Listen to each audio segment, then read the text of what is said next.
votre horoscope du jour. À présent, votre horoscope du jour. Horoscope du jour. Seydina doxalal. jaajëf Al jaajëf internautes yi jaajëf auditeurs yi nga xam ne ñu ngi déglu King FM 99.4 saa su ne biñ ko comme ni ñu ko dooree altine ba léegi tey di ci njeextalu semaine bi di àjjuma feggoog 3 mai 2019 ñu koy dooree seen horoscope ci kàllaamay wolof di ko dooree ak bélier yi mu ne ñoom dañu nekk ni ñi nga xam ne laaj na jamono bii nii ñu def benn retrait maanaam def taxaw seetlu tuuti jëmale ko ci seen vie sentimentale léegi nag ci biir loolu li koy indi mooy nañ indi tolérance yërmande ci seen diggante ñoom ak ki ñuy bëgganteel parce que nit ki du tout le temps rek da nga koy critiquer di ko xas di ko def lu metti donc loolu na nekk loo xam ne yéen tey bélier yi da ngeen ci def attention bu baax ci wàllu santé nag da ngeen nekk nit ñu dëgër der doo leen reculer situation lu mu mën a ñëw aussi da ngeen koy mën a dékku waaw sànjaafu ko voilà donc loolu dafa nekk loo xam ne maanaam sax ñoom vitamine C lañ leen tuddee tey ndax dëgër këj xam naa ne day la xam naa cuuraayu laaj yooyu moom cuuraayu laaj yooyu moom ci weekend bi moom léppay oyof comme ñoom ñu ngi leen tuddee vitamine C dina doy wax bu ñu demee ci wàllu professionnel mu ne ñoom dañu nekk ni ñi nga xam ne ils sont plutôt agressifs quand même tey dañuy xaw a nerveux xaw a tàng xam naa boo xoolee ci wàllu vie sentimentale bi ñu ngi leen ko doon wax ñu leen bàyyi leen di critiquer di ki donc loolu lañ bëgg a yóbbu ci seen wàllu professionnel mais malheureusement dañuy dem daje faa ku mel ni waa God Family donc gars yi dal seen kaw. donc kon déjà loolu dafay yemale leen voilà dafay métti. delloo seen xel waa God Family sonal nga leen. mais Seydina dafa bàyyiwul kenn. Seydina bàyyiwul kenn. samay xarit lañ. kan mooy président God Family. Daouda. yonent yàlla Daouda. loolu ëpp na. tur wuyu na borom. wuyu na borom ñu dem ci tóoro yi laari dañ koy dooree ci mbiru vie sentimentale. mu ne célibataire yi ñoom dañoo nekk ni ñi nga xam ne dañ doon di làmbatu far daj yëpp nañ ku leen lëjal 8. déedéet dañ doon niitu ba lakk dañ doon làmbatu xam nga léegi-léeg ngay làmbatu di wax xaaral ma xool al xaaral ma jéem a testé ba di xool Cheikh Faye xaaral ma xool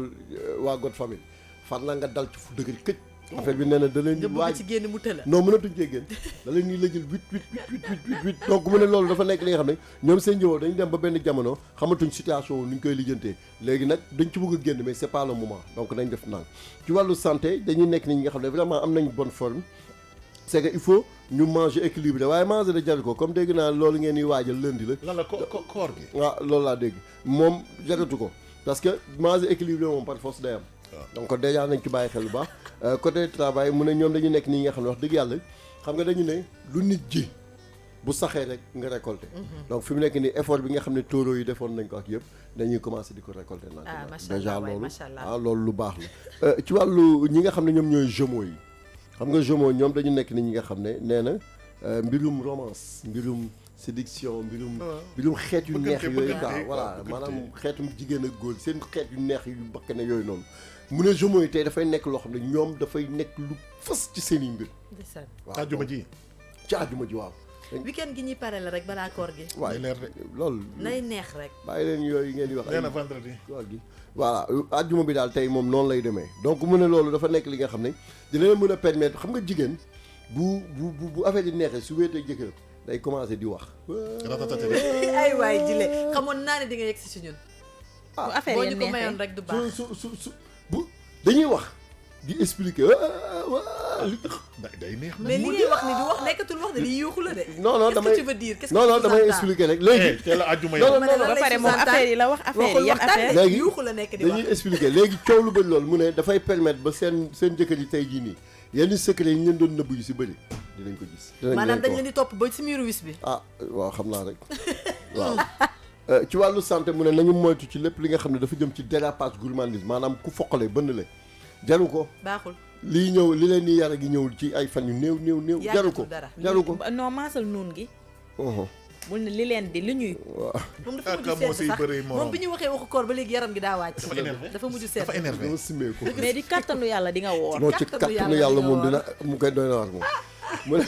mu ne ci wàllu travail pour Gémeaux yi ba léegi ñoom dañ nekk ñi nga xam ne dañu am imagination laaj dañuy science di xalaat di créer mu ne loolu dafay nekk loo xam ne dafa leen di permettre ba ñoom si jëw ñi leen doon xaaj ci taatu ndaal yi malheureusement du ñëw fi xam nga bu ñu lay sóot ci gaalu xaj yow bu fa lekk donc ñoom ñi ngi leen di sóot ne leen ils sont pas professionnels xamuñu dara wala ainsi de suite mais ñoom ci seen imagination ñëw nañ ba teg xamal gars yi ne li ngeen doon xalaat amul donc kon ñooñu nekk na loo xam ne baax na ci ñoom ñu ñëw ci cancer yi sama waa team mu ne ñoom ci wàllu amour ñoom dañuy nekk ni ñi nga xam ne dinañ def ay effort quand même parce que xam nga des fois situation compliquée waaw léegi nag bul décourager defal effort ba affaire yi mun a neexaat loolu dafay nekk loo xam ne dafay baax ci yow ci wàllu santé bi ñoom dañu nekk ñi nga xam ne nee nañ augmenter doole waaw comme fi mu ne nii am nañ fanweeri fan yoo xam ne jihaad lay doon ci fan yi néew jihaad de il faut ñu augmenter këf waaw Seydina waaw est-ce que yow doo arrêté tamit yow koor jar na li ay jihaad ay gros mots yooyu kii bee ko wax rek moo ne Seydina moom da nga nar a entraîné googu noonu dem dogu di dem tërën rek mais est-ce que moom yàlla wàcceelu la koor gi tamit fi mu toll nii diggante bi waxuma la man de am na ñeneen ñu ko defal déedéet daf ko nekk di forcé fi mu toll nii xam nga di wax ba yàlla ne la maa koy wàcceel naa la ko koy forcé waaye yàlla du ko def est-ce que xam nga ne ba su ma ko wàcceloon di nga gis dinaa bëri ay taalibe lool ñu bëri dinañ ñëw jëblu si ci man ndax bokk ci këf kooku man téema laa wooral laari waaw waaw ñoo doxalal après ma ñëw ci kontaan na non trop mais laar li ma aussi xel mën na ko nangu de ci kàttanu yàlla yow moom mu ne ci centre professionnel ci cancer yi ba léegi ñoom dañu nekk ñi nga xam ne vraiment ñi ngi xaar une très belle surprise sur le plan professionnel seen supérieurs yi dañ leen di woo waxtaan ak ñoom par rapport ak ci seen i mbiru këyit ak yooyu yàlla na nekk man donc loolu dafay nekk loo xam ne lu baax lay doon au passage may nuyu Birame bi di ko ziar bu baax a baax a baax a baax ñi nga xam ne ñoom ñooy lions yi dóor rek la waaw déedéet waay ñi nga xam ne ñoom ñooy lions yi ñoom dañu nekk ne ñi nga xam ne tey jii nii dañu war a dugg en action. oui si la dëkk. pénétration in action. waaw nee na ragal du jom guy. waaw ragal du jom guy. mu ne loolu dafa nekk li nga xam ne expérience bi nga xam ne yàlla may na leen ko ci seen vie nee na nañ ko mettre en exergue dafay nekk loo xam ne dina leen mën a dimbali ci seen àdduna. mu ne bu ñu jógee ci loolu ci wàllu santé ñoom dañuy nekk ni ñi nga xam ne également bon c'est pas la peine ñuy xaw a jiixi jaaxa parce que xam nga aussi fii nii gars yi ñi ngi wax ci koor gi gars mais am na ñoo xam ne waxuñu mais ñoo gën a sonn. donc kon jaru ko dignité sac voilà ak dignité nee na voilà nee na ñoo loolu dafa nekk li nga xam ne ñoom aussi ñi ngi am lu leen lu ñu bugg a wax mais di ko jenc seen biir xol yi. allahu akbar mun na indi ay gàllankoor yàlla rek. travail mu ne ñoom dañ nekk nit ñi nga xam ne vraiment c'est plutôt calme tey waaw tey journée xam naa fin de semaine bi lay doon. waaw quand même voilà donc affaire yi bon ay quelques détails yu sew sewaan rek la ñuy lijjanti yàlla mun na ci def sutura. ñu dem ci ñi nga xam ne ñoom ñooy vierge yi. vierge yi ñoom dañ nekk ñi nga xam ne ci wàllu vie sentimentale mbir yi tey du neex tey moom day am ay xuloo ay jote ay incompréhension ay incompatibilité d'humeur ay lënc yoo xam ne daal maanaam genre jaxase mélangé lay doon cocktail explosif. yàlla na si yàlla def ndox bu sedd guy waay. waaw ndox bu sedd bi mi ngi dépendre ci ku jigéen ki moom nan lay taxawee pour mun a encaisser affaire yi bu ko defee rek jàmm parce que en réalité moom moo ko créé mais dafa dem ba ci biir xam ne li mu créé baaxul mais mënatul gi non dafa ñëkk day continuer mu ne donc mooy il faut mu arrêter quand même ci wàllu santé mu ne nelaw bu baax nelaw xel day nelaw laari mënoo di yeewu 5 heures du matin di tëdd 3 di wax téléphone ba 3 heures du matin di tëdd 5 heures di yeewu 5 heures du matin bugg ñëw liggéey si toute la journée ba pare di wër loolu moom àndul non mënul nekk moo tax déjà nee na fatigue bi mun na yàq sa journée da nga xoolaat bu baax say sa doxalin ak sa emploi du temps de toute façon léegi mu jeex sax ndax xiif àndul ak di wax travail mu ne dafay nekk li nga xam ne patience boo leen ko amee sur le plan professionnel rek ci activité au delà de sa liggéey bi nga am bopp sax mais nee na ci yeneen activité parallèle da ngay nekk nit ki nga xam ne da nga ciy réussir incha allah ñu dem ci signe mujj yi signe mujj yi dañ koy dooree ci balance mu ne ñoom dañu nekk ni ñi nga xam ne nañu ibbi seen bët nañu partager nañu xool par rapport ak seen mbir yi nga xam ne dañ si nekk dina am benn surprise bu am solo boo xam ne mi ngi leen di xaar sur le plan sentimental dafay baax. ma xool de man lion la. non yow weesu naa la bu yàgg. mu ne ci wàllu santé bi ñoom dañu nekk nit ñi nga xam ne également nañu essayer marche xam nga day nit des fois dina feebar mais day dem ñu koy defal ay ki lu nekk muy laaj lan moo ko dal du ñu xam lan moo ko dal mu ne loolu nekk na loo xam ne ñoom c'est bu ñu essayer marche ak ndox bu bëri yàlla mun na leen si dimbale ba ñu mun si mucc ci wàllu professionnel également dañuy nekk ne ñi nga xam ne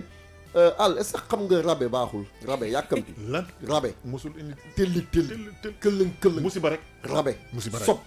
may tooñ de kan lañ ci yàlla musul yow la balance la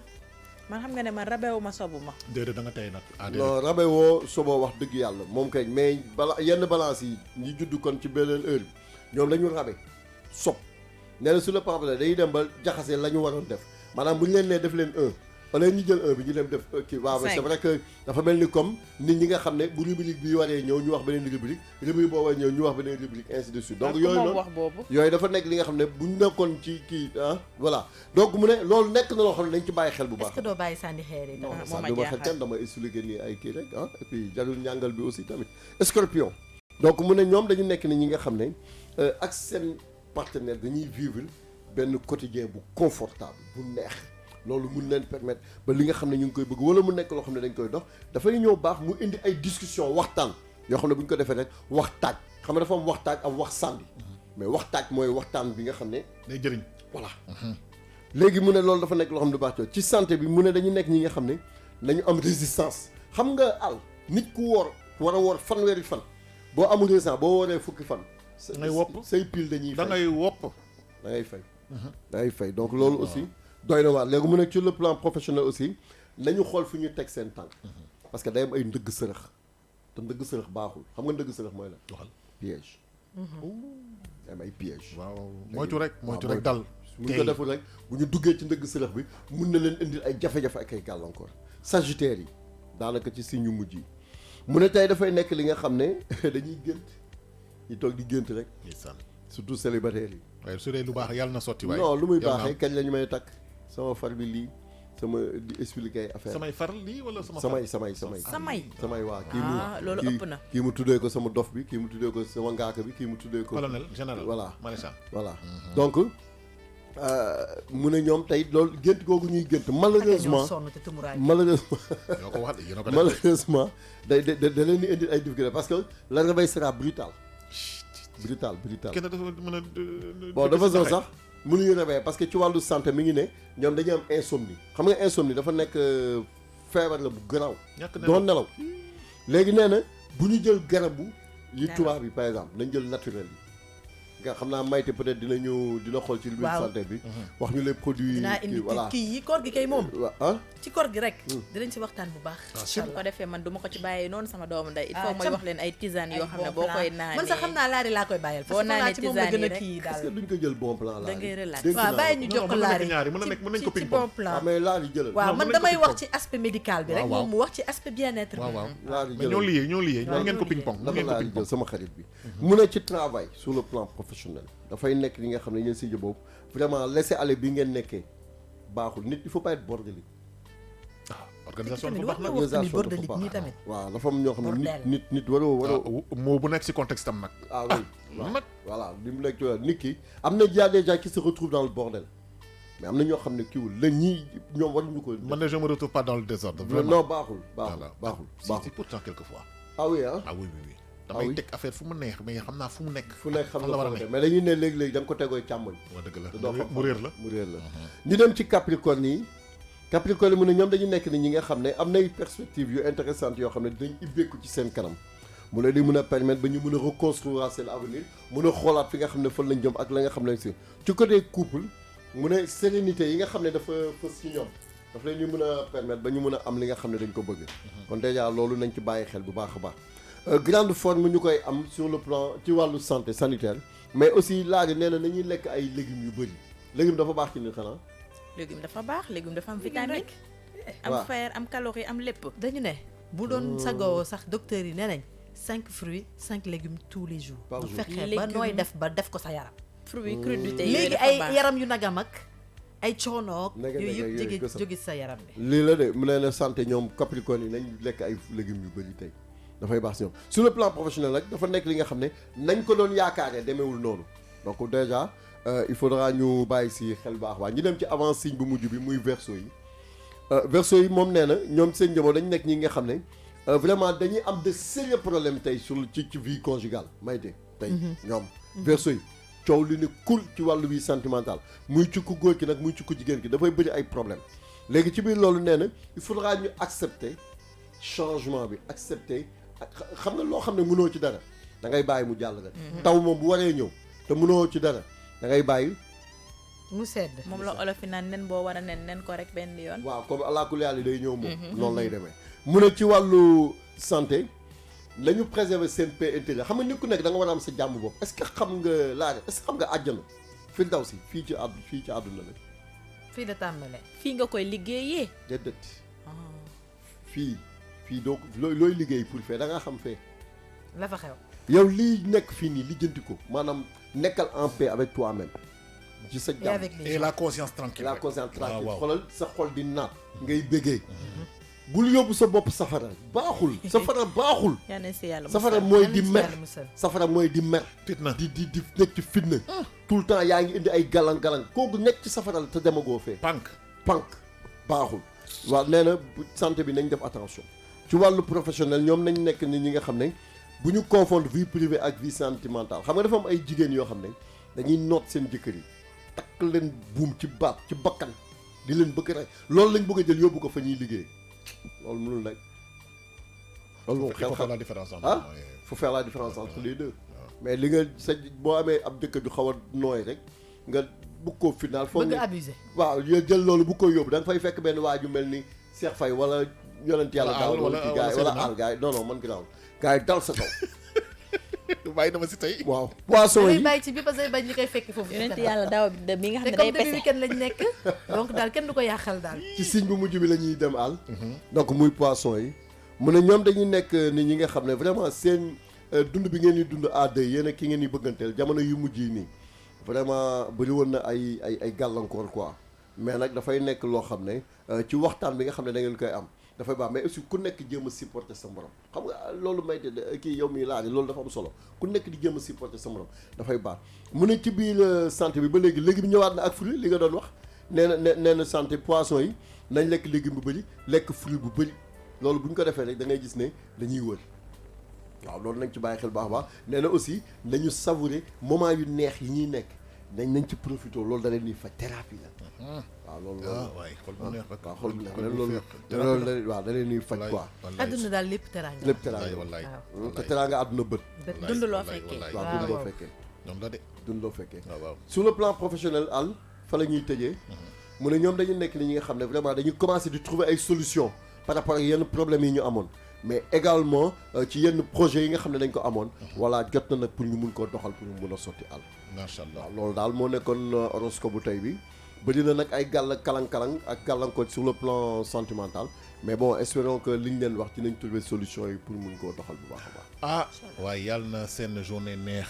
vraiment loolu lañ si jublu horoscope bi su fekkee ne méngoowul ak peut-être bëggu leen li ñu leen wax si horoscope bi bëgg leen mu nekk daal yàlla baax na. yàlla baax na yàlla bëri na sutura. dañ sabablu rek. voilà et puis dañ sabablu rek ñëpp yemuñu comme ni ma koy wax c'est-à-dire mun nga nekk cancer ñii judd ci 12 heures yu njëkk yi. ñi judd ci 12 heures yu mujj yi. donc ñooñu mun nañ bañ a bokk yoon. voilà donc loolu lay demee quoi. jërëjëf Seydina c'était l'horoscope si kàllaamay wolof King Morning jeex na après brève yi nga xam ne Thioro Mar Ndiaye moo koy présenté 9h30 dinañu